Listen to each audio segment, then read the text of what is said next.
خداوند مرحوم رحمت مغفرت کنه. پروردگار با فرزنداش غیرت و همت بده.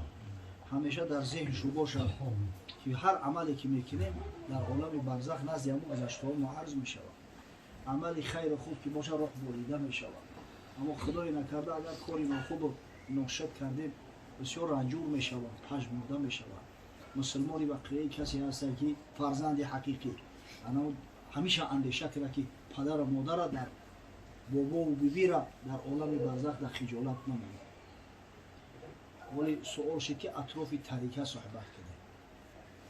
این علمی طریقه را علمی فرایض میگن. چرا؟ زیرا خداوند در قرآن وقتی که بیان کرد حکم طریقه را فریضتا من الله، این فرض خدا است، این حکم الله است. یعنی هر چیزی که از هم میت باقی مونده است، میت ترک کرده است بعد مردنش، باید بین وارثاش تقسیم کرده شود. اهل فرایض میگیرن.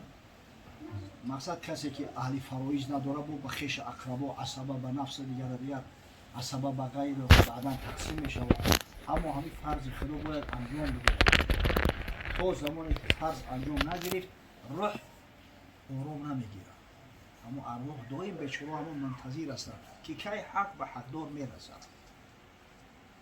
عجیب یک رفتار داریم. هم یک دوره را که حیله شرعی هیچ وقت ترکش نمیکنیم. هم یک طبق گندم میگیریم، فردودن میگیریم، تاوش میتیم، قبول کردن به شما بخشیدن گفتن. اما طریقه ای که فرض خدا است، حتی نیم دین است میگن. فرایض نیمه از علم دین است. حدیث مصطفی مشهود این است. اهمیت نمیده. یک زمان حقیقتا مردم کمبغل بودن، نداشتن. نام دولت شوروی. ای پدر یک کلبهک میمون، یک کلبهکی روی. خیلی میگفتن هم فرزند خوردیش در نصیب کنه هم دو درچه بوده بخشیه. ای بچه ها اقتصادی بازرگانی شده است الحمدلله.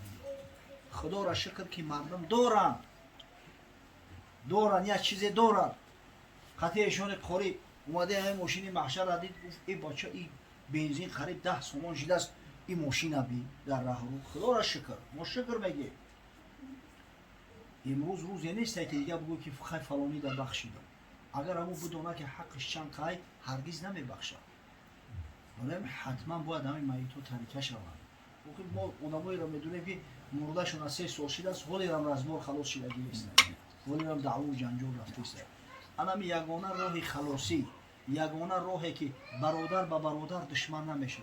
فرزند پدر سایه فرزند پدر اخچه از دیوار نمیتراشه. اما طریقه اسلامی را انجام دادن. اگر موافق همین رفتار نکنیم اما خصومت بدبینی و نفرت در بین ما میمونه بچه. این را حتما باید کنیم. فرض خدایی. هر چیزی از میت مونده است طریقه میشه. اگر در زندگیش وقتی که سالم و تندرست است نگفته باشه که بعدی مردم، در زندگیش گفت که این همیره در فلانی دادم، این همیره در فلان بچه دادم، شاهدا باشن اگر او در طریقه نمیدروید. اما چیزی را اگر نبخشیده باشن میخواد طریقه میت هست. در طریقه میت همه فرزندان حق دارند. حتی همون دخترایش که شو داده است خودشو فرزندان رو نبیردار شدگی هم بعضش همونو هم حق دارند. از مال پدر حق دارند. زن حق دارد. اگر پدر مادر میت زنده باشه حق داره. یا اهل فرایض هستند. مرد مرده باشه زنش حق داره، زن مرده باشه شوهرش حق داره. همین حتما باید بچه‌ها انجام بگیرن. اگر کردیم امیره انشالله برکت نصرت میته خداوند در ملک سرزمین ما. نه که اگر همین اویشته که از بین رفت دیگه همین جهالت گمراهی بالای مردم مستولی میگرده. بسیار ظلمو میبینید، کورای میبینید به خدا قسم که به هیچ راست نمیره. مرده کرد خدا رحمت و مغفرتش کنه. غیرت کرد، فرزندا را تربیت کرد، کنال کرد، ای خودش میراث مونده است. آخه این طریقه معناش این است که مالی میت تلاش کنن. معناش همینه که حق به هم حقدار برسونن، به وارثاش برسن. ببینید اگر هم میت یک بچه داشته باشه، یک بچه دیگه به همین برادر و خواهر و خویش تبار دیگه یگان چی نمیرسه. غیر همین اهل فرایض دیگه به هیچ چی نمیرسه. تو همین درجه را مقام و منزلت بچه زیاده. خب اگر دختر باشه، یک دختر باشه نسبی مالی پدر را گرفتن میتونه. 2 دختر باشن یا 2 دختر زیاد باشه، 3 حصه‌ش میگیرن. در اینجا امکان داره که مثلا با برادرها دیگرو یگون چی برسه نه که وقتی پسر باشه یا پدر باشه پدری مایید باشه دیگه برادرها محرومن اونو در هیچی نمیرسن اگر به شرط همین رعایت کردیم با هم مثلا هم فرزندای مایید با هم وارثای مایید مال رسوده آرام میگیره انشاءالله با آسوده خواب میکنه خدا رحمت و مغفرتش کنه نه که اگر نکردی وقتی که مال مشاع ای اون مال مشاع خیر کردن درست نیست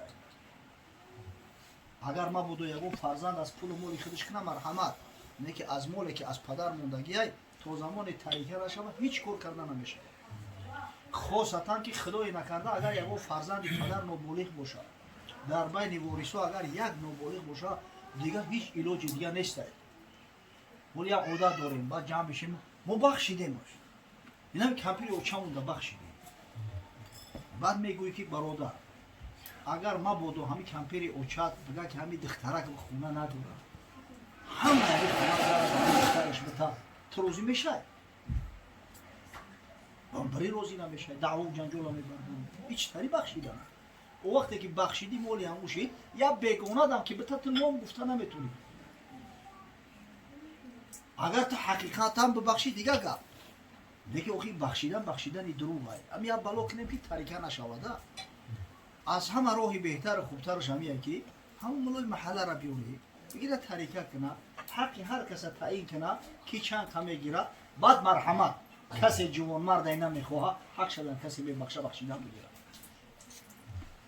اما در این صورت دانسته میبخشه میدونه که چرا بخشیده استم اوخی تو دانو خدا 500,000 باشه میبخشه وقتی 30,000 و 40,000 شد کی میبخشه اشکنه میبخشه اوخی برای راهی حل هنوی عمل کردن با شریعت است هنوی طریقه ای را که خداوند فرضش کرده است و علم فرایضی را میگن همین را در جامعه جوری کردن جای دیگه نداره خداوند رحمت و مغفرت کنه پروردگار در باغ‌های جنت مستقرش کنه واقعا جوانمردی واقعی بود است همه ایشان کاری خیلی امروز قصه شد پروردگار هم عمل پدر و از اون بالاتر هم و فرزنده و نبی روش نصیب مقصد جای نمازی باشه وقتی مکروهی نباشه هیچ اشکال نداره درمون هم به تقسیم اون کسی که خود از میدونه که مثلا این سجده در کلاش واجب شد اصلا یکی زن نیست به حق ما میبره با او توفیر است که اصلا مسئولیت خانه زندگی همه در دوش مرد مهر میده مرد نفقه تعیین میکنه مرد با جای خوب تأمین میکنه همه زندگی و روزگار که در کلای مرد هست از همین خاطر حق مرد خدای تعالی دو حصه کرده نسبت به زن او برای که زن مقصد یک اون رسخ خود نداره اگر در اسلام تو وقتی که در خونه پدر نفقهش در ذمه پدر نیست در ذمه برادر اون خویش نزدیکترین وقتی شوهر کرد همه تکلیفو در ذمه شوهر میغلطه حتی وقتی که طلاق گرفت و گشت اومد او هم در ذمه مقصد هم صاحب درکش ولیش میغلطه و همه خاطر حق مرد نسبت زن دو برابر زیادتر است حکمتش همین انا اولی یک قصه هست میگه حضرت امام اعظم ابو حنیفه دور در موسم حج بعد زیارت خانه خدا به مدینه منوره اومد حضرت امام محمد باقی پدر امام جعفر صادق همون پسر امام زین العابدین در مدینه منوره بود بعد زیارت رفت رفت از در حلقه درسیش اشتراک میکرد از هر وقتی که مدینه میومد است همون بوری اول وقتی دیدش اومد زیارت کرد بعد گفت تو کیستی گفت من نعمان ابن ثابت ابو حنیفه گفت همون ابو حنیفه هستی که رأی خطا بر قول جدی ما ترجیح میتی و بر رأی خطا فتوا میتی تو همون مبتدعی حضرت هم در روش گفته حتی جدی ما گفتد رسول خدا صلی الله علیه و سلم در نظر و حضرت گفت جانم فدای خدا جانم فدای جده حضرت جان خودت عالم زمانی در همین تقسیم میراث حقی گفت که مرد ضعیفتر است یا زن گفت زن گفت در تقسیم میراث حق زن نسبت مرد چقدر؟ گفت نیم. مرد حصه داره زن یتر. گفت ببین که اگر من با شریعت جدید عمل نمیکردم و فتوا نمیدادم و بر رأی عقل خودم میکردم، هر آینه در تقسیم میراث حق زنک کد برابر میکردم ای مرد که یکتر. روی زنک محتاج ای، دستنگر ای، مشتی پر ای، ضعیف ای. اما ببین که من با شریعت جدید فتوا میدم، هیچ جوی شک نداره که حق مرد در برابر حق زن ای. و گفت حضرت نماز بزرگتر است یا روزه؟ گفت نماز. گفت اگر به شرط من به همین زعم خودم رأی خودم فتوا میدادم، زنها را در حالت حیض و زنایی که نماز و روزه‌شون قضا میکردن امر میکردم که نمازشون قضا بکنن نه روزه‌شون. اما من موافق شریعت جدید فتوا میدم که وقتی در حالت هم قاعدگی نماز و روزهایی که قضا میشود نماز خود ساقط میشود به همین خلاص، روزه را میگم که مقصد قضا بداره. و گفت حضرت آب منی گفت نجیستره یا که پیشاب؟ این امام محمد باقر گفت که پیشاب، حقیقتا پیشاب نجیستره. آب منی به فرق یابیش تازه میشود. اگر در لباس باشه مثلا خشک شده باشه، همین رنگی که لای خشک میشود و به همین نوکه که چلیکت به ناخن مقصد میدروشیش تازهش میگیری، اگر همون خیل کردیش تازه میشود. اما پیشاب اگر در لباس اصابت کرد تا 3 بار نشوی نجفیش او تازه نمیشود. پیشاب نجیستره. و اگر من به همون قول رأی خودم که فتوا میدادم، همین کسایی را که پیشاب میکنن همیان را میفرمیدم غسل کنن، نه آدمایی را که جنوب بشود. بعد میگه ای پیشونیش بوسه کرد. گفت لعنت بر همه حسودا که نسبت خودت مقصد به ما را دفعه نادرست ناجا آورده رسول الله. اما همین حکمت ای که مرد دو برابر زن حق میگیره همین است که تمام تکلیف، تمام مشکلی، تمام رسخات، خراجات همه در زمینه مردک است. برای حق مردک دو برابر زیاد کرده. اما زن اهل احساسات. همین دنیا را ببینه چند نفر زن رئیس دولت است. انگشت شمار هم در دولت های مثلا غیر اسلامی هم اگر ببینه بسیار کم است. شمار هم کسایی که رهبر دولت میشه واسه. همین پارلمنت ها را ببینه، مجلس های دولت ها چند فویش زن تشکیل میشه. خیلی کم است. دیده این برای که اصلا همین از نظر فیزیولوژی را بگیره مرد از زن فرق میکنه. زنک بیشتر احساساتی است و احساس واسه رفتار کردار میکنه. اما مرد با منطق و عقل. همین خاطر شهادتی یک مثلا 2 زن برابر شهادت یک مرد شد. یا مثلا در وقت شهید بود. حضرت صلی الله علیه و سلم گفت در حدیث بخاری است. اوریت النار فرأیت اکثر اهلها النساء. دوزخ نشان بودن میگه حضرت دیدم که اکثر اهل دوزخ از زنان تشکیل میکنند. بی کفرهن، و سبب کفر شد. و سوال کردم اما ایکفرن الله آیا کفر شد به نسبت پروردگار؟ حضرت گفت نه، یکفرن العشیر و یکفرن الاحسان. اینا در حق شوهرها همطری ناسیپوسی میکنند. اصلا همی کفر به معنای ناسیپوسی و مقصد کورنمکی را میوید. اما اینا میگه در حق احسانی که از شوهر میشود در حق همون کورنمکی میکنند و قدری نیکی نمیرسد. لو اهدیت احداهن دهر کله ثم رأت منك شيئا قالت ما رأيك منك شيئا قط. اگر یک نفر میگم یک زن تمام دنیا را بتیش، همه مال و متاع دنیا را براش مهیا کنه، خدای نکرده یگان کمبودی تا ببینه میگه پیرخر من ایت خیر دیدگی نیست. چی کردی؟ خدایم خدا رحمت کنه حضرت مولانا جامی را در همون سلمان افسالش آورده است.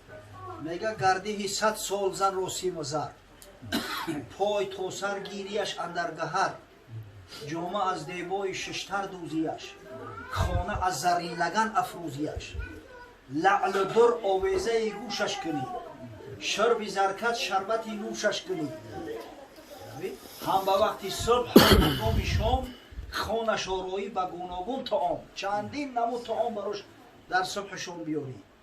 میوه چون خواهد زیتو همچون شهان، نار یزداری و سیب اصفهان. آب چون خواهد به جام گوهری، آبش از سرچشمه خیز را وری. میگه چون شود از دوری در تاب و پیچ، جمله اینها پیش او هیچ است، هیچی نمیتواند در چی باشه. گویدت که جانگدازی عمرگاه، هیچ چیز است ندیدم هیچگاه. آخر خیلی ما عقلمون ناقصه. مولانا جومی یک بزرگ مرد بود، هم این بزرگ در علم شریعت هم در علم طریقت. این همیشه حضرت عبدالرحمن جومی هست. البته اگه شیرازنوی هستن که واقعا گلی سری ثبت جامعه هم این جای شک نیست که نمی شیر مردو همتری شیرازنو می شود، اما اونو کم هم نادیر هم. اگر بیل فرضی مقایسه شو کنی و مردها شمارشو کمتر که هستن، برای همین حضرت صلی الله علیه و سلم همین چیزا گفته است. ولی نقصان دارنده آدمی که به احتیاط مقصد حکم میکنه، البته که خطا و کمبودش زیادتر می شود. برای همین در شهادت دو زن حکم یک مرد. کچی توقع شهادتیشو قبول نیست نه؟ اگر 100 نفر که باشن نمیشه، حساب شهادت نمیشه. حتما یا مرد قطعشون باشن، خوب 2 کس باشن، خوب 100 کس باشن، حتما یا مرد باید پهلوشو باشن. حضرت جون همین كفانا وأضوانا وهو سيدنا ومولانا. اللهم ارحم صاحب هذا الطعام والآكلين كلهم أجمعين. اللهم وصلنا إلى جميع مقاصدنا وتب علينا إنك أنت التواب الرحيم.